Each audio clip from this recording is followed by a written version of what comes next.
नमस्तेस्तु महामाये श्रीपीठे सुरपूजिते शंख चक्र गदा हस्ते महालक्ष्मी नमोस्तुते।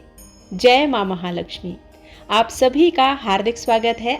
आज की वीडियो में आप जानेंगे महालक्ष्मी व्रत कब है, शुभ मुहूर्त क्या है, पूजा विधि क्या है, 16 दिनों तक किए जाने वाले इस व्रत का उद्यापन किस प्रकार से किया जाता है, महालक्ष्मी व्रत में हाथी की पूजा किस प्रकार से की जाती है और महालक्ष्मी व्रत की कथा क्या है। तो आपसे रिक्वेस्ट है कि आप वीडियो में अंत तक बने रहें। वीडियो पसंद आता है तो वीडियो को लाइक करके चैनल को सब्सक्राइब करना बिल्कुल मत भूलिएगा। बेल बटन प्रेस कीजिए ताकि नए वीडियोस आप तक रोज पहुंच सके। भाद्रपद मास के शुक्ल पक्ष की अष्टमी तिथि यानी राधा अष्टमी से 16 दिनों का महालक्ष्मी व्रत आरंभ होता है। अश्विन मास के कृष्ण पक्ष की अष्टमी तिथि के दिन यह महालक्ष्मी व्रत समाप्त होता है। यह व्रत 16 दिनों तक किया जाता है। इस दिन माता महालक्ष्मी का पूजन किया जाता है और संध्या के समय चंद्रोदय के बाद चंद्रमा को अर्घ्य देते हैं। महिलाएं यह महालक्ष्मी का व्रत माता लक्ष्मी की कृपा पाने के लिए करती हैं। ऐसी मान्यता है कि इन 16 दिनों तक महालक्ष्मी व्रत का पालन करने से घर परिवार में सुख समृद्धि आती है, धन धान्य की कोई कमी नहीं होती और जीवन की सभी परेशानियां नष्ट हो जाती हैं। जीवन सुखमय हो जाता है और इस व्रत का पालन करने से मृत्यु के बाद मोक्ष की प्राप्ति होती है। इस वर्ष महालक्ष्मी व्रत 22 सितंबर 2023 शुक्रवार से शुरू हो चुके हैं और 6 अक्टूबर 2023 शुक्रवार के दिन इनका समापन है। 16 दिनों तक किए जाने वाले इस व्रत को करने के बाद इस व्रत का उद्यापन किया जाता है। इस व्रत में भोजन में अन्न ग्रहण नहीं करते हैं। माँ लक्ष्मी की कृपा से इस व्रत का पालन करने वाली स्त्री को संतान का सुख और परिवार का सुख प्राप्त होता है, धन समृद्धि की प्राप्ति होती है। माँ लक्ष्मी की कृपा से इस व्रत का पालन करने वाले पुरुष को रोजगार और व्यवसाय में भी उन्नति मिलती है। महालक्ष्मी व्रत की पूजन सामग्री में श्री गज लक्ष्मी का चित्र होना चाहिए। हल्दी, कुमकुम, अक्षत, बैठने के लिए आसन, रुपया, धूप, दीप, लाल फूल, लाल वस्त्र, तांबे का कलश, कलश को ढकने के लिए कटोरी, घी, नैवेद्य, फल फूल, चंदन, फूल माला, दूर्वा, धागा, सुपारी, मौली, पान, बतासे और नारियल और मिट्टी से बना हुआ हाथी होना चाहिए। महालक्ष्मी व्रत के दिन यानी 6 अक्टूबर को आप प्रातःकाल ब्रह्म मुहूर्त में उठकर स्नान आदि से निवृत्त होकर साफ स्वच्छ वस्त्र धारण करें। चावल के घोल से घर के आंगन में अल्पना बनाएं और उस अल्पना में मां लक्ष्मी के चरण जरूर बनाएं। फिर पूजा स्थल पर आसन बिछाकर बैठकर पवित्रीकरण करें और पवित्रीकरण करने के बाद दीपक प्रज्वलित करें। दीपक प्रज्वलित करने के बाद व्रत का संकल्प लें। फिर 16 तार का धागा लेकर उसमें 16 गांठ लगाएं और उसे हल्दी से रंगकर अपने हाथ पर बांध लें। स्त्रियां अपने बाएं हाथ पर और पुरुष अपने दाएं हाथ पर धागा बांधें। फिर धान की बालियां, आम और आंवले के पत्ते लेकर उनसे मां लक्ष्मी का आसन सजाएं। इसके बाद कलश में जल भरकर रखें और साथ ही भगवान गणेश, मां गज लक्ष्मी की तस्वीर लगाएं। धूप दीप जलाकर भगवान गणेश की पूजा करें और फिर उसके बाद कलश की पूजा करें। उसके बाद मां गज लक्ष्मी की पूजा करें। जल के छींटे लगाएं। जो आपने मिट्टी का हाथी लिया है उसे कुशा से जल छींटें। रोली, मौली, अक्षत चढ़ाएं। लाल वस्त्र अर्पित करें। लाल फूल चढ़ाएं। फूल माला अर्पित करें। दूर्वा दल अर्पित करें। नैवेद्य चढ़ाएं। नारियल, सुपारी चढ़ाएं। सामर्थ्य के अनुसार सोना या चांदी या रुपए चढ़ाएं। विधि विधान के साथ मां का पूजन करें। पूजन करने के बाद महालक्ष्मी व्रत की कथा सुने या पढ़ें। सामर्थ्य के अनुसार माता लक्ष्मी के मंत्रों का 11, 21, 51 बार जाप जरूर करें। फिर धूप दीप से मां की आरती करें। कपूर से आरती करें। उस कपूर आरती में 2 लौंग जरूर डालें। प्रातःकाल पूजा करने के पश्चात संध्या के समय रोली, चावल, पुष्प चढ़ाकर भोग लगाकर मां की पूजा करें और दीपक जलाकर माता की आरती करें। घर के मुख्य द्वार पर भी दीपक जलाएं। ध्यान रखें, इस दिन 16 आटे से बने हुए दीपक मां को समर्पित करने चाहिए। यह दीपक घी के होने चाहिए और रुई की बाती के जगह आप मौली की बाती उपयोग करें। संध्या की पूजा के बाद चंद्रमा को अर्घ्य दें और सुहागन स्त्रियों को भोजन पे बुलाएं। उद्यापन वाले दिन यानी 16वें दिन मां लक्ष्मी की षोडशोपचार पूजा करनी चाहिए। अगर आप स्वयं पूजा नहीं कर सकते हैं तो किसी योग्य पंडित के द्वारा भी पूजा करा सकते हैं। ब्राह्मणों से हवन कराएं और उनसे खीर की आहुतियां जरूर डलवाएं। उद्यापन वाले दिन यानी 6 अक्टूबर को आप एक नया सूप लेकर उसमें 16 की संख्या में चंदन, तालपत्र, पुष्पमाला, अक्षत, दूर्वा, लाल सूत, सुपारी, 16 श्रृंगार, साड़ी, ब्लाउज, ये सभी चीजें रखकर और दूसरे नए सूप से उस सूप को ढककर माँ लक्ष्मी के चरणों में इस सामग्री को अर्पित कर दें। इस सामग्री को रात भर ऐसे ही रखा रहने दें और अगले दिन इस सामग्री को किसी सुयोग्य सुहागन को आप इसे दान कर दें। इसमें से प्रसाद स्वरूप कुछ सामग्री आप अपने पास भी रख सकते हैं।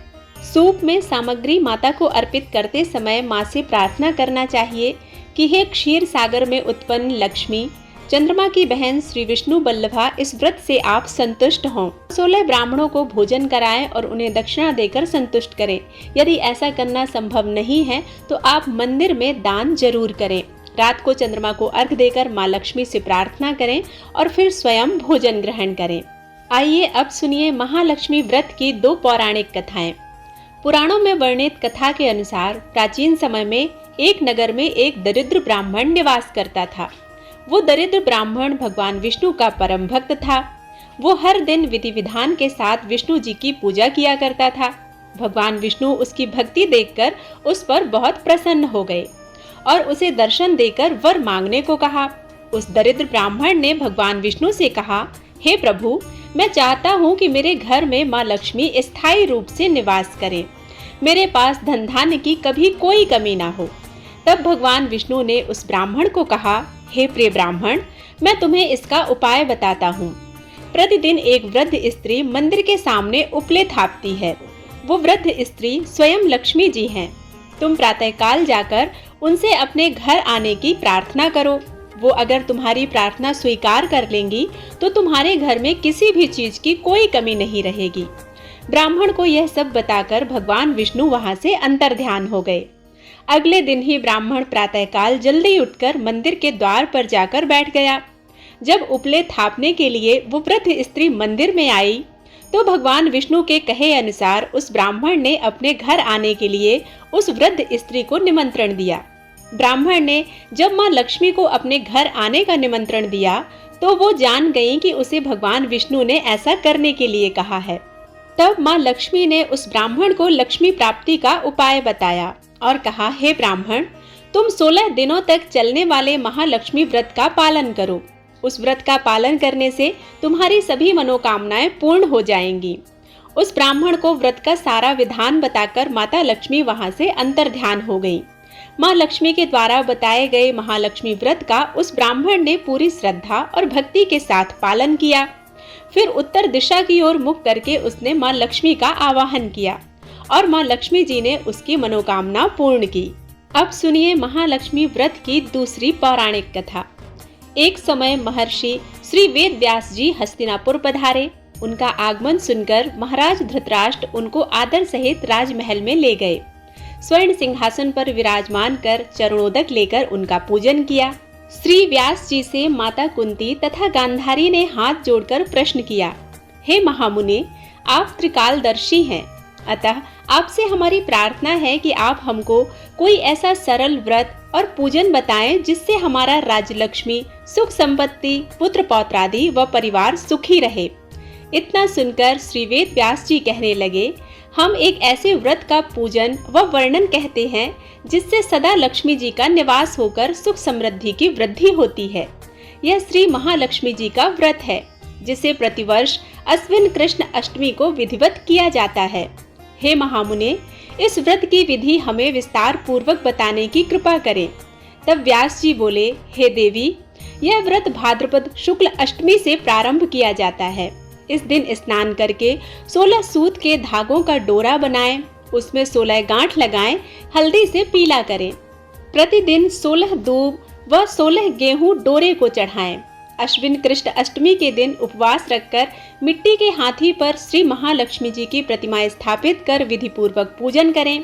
इस प्रकार श्रद्धा भक्ति सहित महालक्ष्मी जी का व्रत पूजन करने से आप लोगों की राजलक्ष्मी सदा सर्वदा स्थिर रूप से रहेगी। इस प्रकार व्रत का विधान बताकर श्री वेद व्यास जी अपने आश्रम को प्रस्थान कर गए। इधर समय के अनुसार भाद्रपद शुक्ल अष्टमी से गांधारी तथा कुंती अपने अपने महलों में नगर की स्त्रियों सहित व्रत का आरंभ करने लगी। इस प्रकार 15 दिन बीत गए। 16वें दिन अश्विन कृष्ण अष्टमी के दिन गांधारी ने नगर की सभी प्रतिष्ठित महिलाओं को पूजन के लिए अपने महल में बुलवा लिया। माता कुंती के यहाँ कोई भी महिला पूजन के लिए नहीं आई। साथ ही माता कुंती को भी गांधारी ने नहीं बुलाया। ऐसा करने से माता कुंती ने अपना बड़ा अपमान समझा। उन्होंने पूजन की कोई तैयारी नहीं की और उदास होकर बैठ गईं। जब पांचों पांडव युधिष्ठिर, अर्जुन, भीम, नकुल और सहदेव महल में आए तो कुंती को उदास देखकर पूछा, हे माता, आप इस प्रकार उदास क्यों हैं? आपने पूजन की तैयारियां क्यों नहीं की?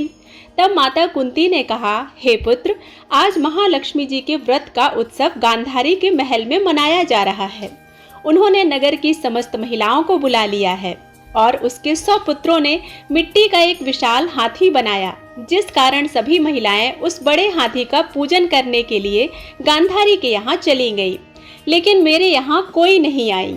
यह सुनकर अर्जुन ने कहा, हे माता, आप पूजन की तैयारी करें और नगर में बुलावा लगवा दें कि हमारे यहाँ स्वर्ग से ऐरावत हाथी की पूजन होगी। इधर माता कुंती ने नगर में ढिंढोरा पिटवा दिया और पूजा की विशाल तैयारी होने लगी।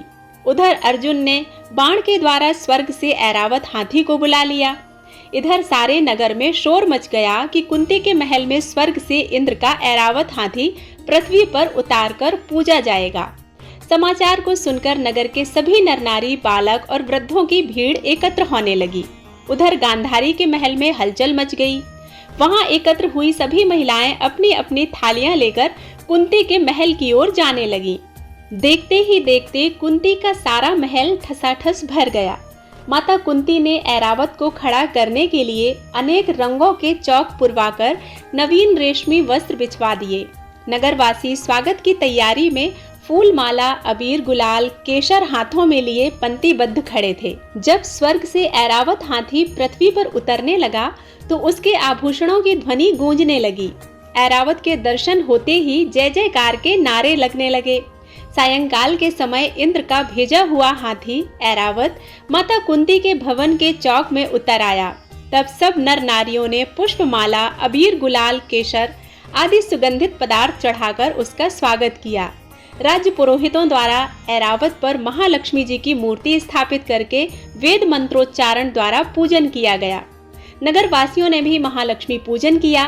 फिर अनेक प्रकार के पकवान लेकर ऐरावत को खिलाए और यमुना का जल उसे पिलाया गया। राज्य पुरोहित द्वारा स्वस्ति वाचन करके महिलाओं द्वारा महालक्ष्मी का पूजन कराया गया। 16 गांठों वाला डोरा लक्ष्मी जी को चढ़ाकर अपने अपने हाथों में बांध लिया।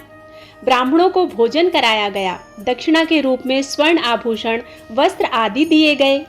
तत्पश्चात महिलाओं ने मिलकर मधुर संगीत लहरियों के साथ भजन कीर्तन कर संपूर्ण रात्रि महालक्ष्मी व्रत का जागरण किया।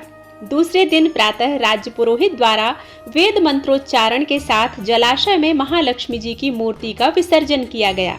फिर ऐरावत को विदा कर इंद्रलोक भेज दिया गया। इस प्रकार जो स्त्रियां श्री महालक्ष्मी जी का विधि पूर्वक व्रत और पूजन करती हैं, उनके घर धन धान्य से पूर्ण रहते हैं तथा उनके घर में महालक्ष्मी जी सदा निवास करती हैं। इसलिए महालक्ष्मी जी की यह स्तुति अवश्य बोलनी चाहिए।